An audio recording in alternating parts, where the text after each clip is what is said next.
Okay, here's our last set of notes for Unit 9.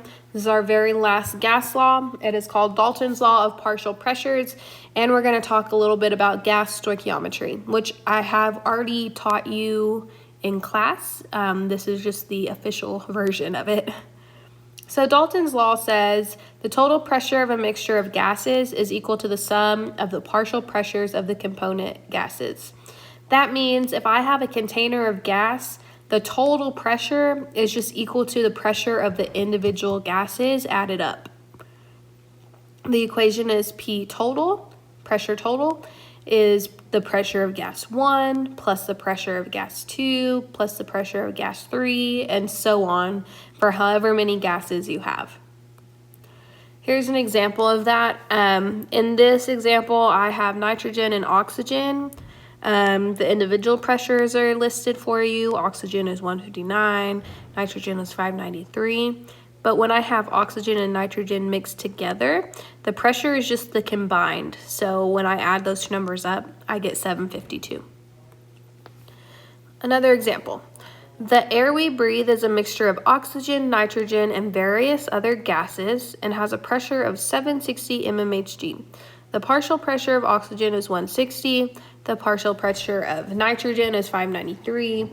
What's the pressure of the various other gases? So I can use that equation, and I know that my total is 753, and I know the pressure of nitrogen, and I know the pressure of oxygen.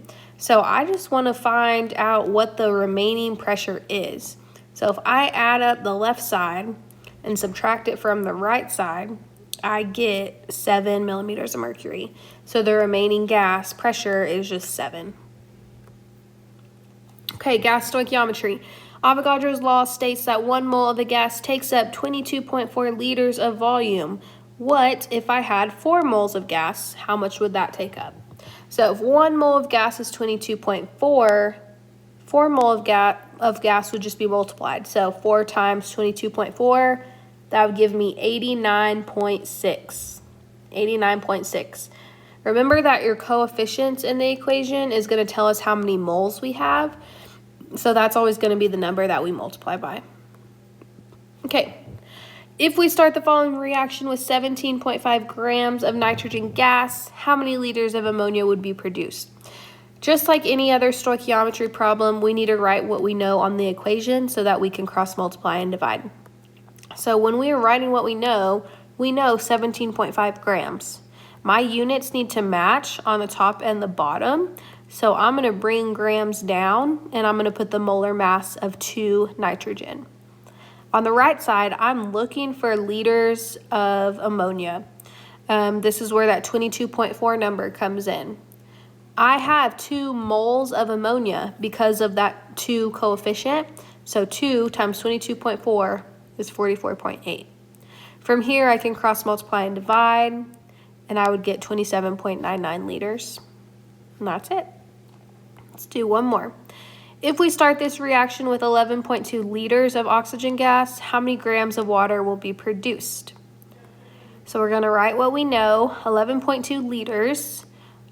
We're looking for grams of water. I know my units need to be the same on the top and the bottom. I only have 1 mole of O2 because there's not a coefficient there, so I just put 22.4. On the other side, I need to have grams, which means I need to find my mass of 2H2O, which is about 36.03. I can cross multiply and divide, and I can get 18.015 grams. And that's it.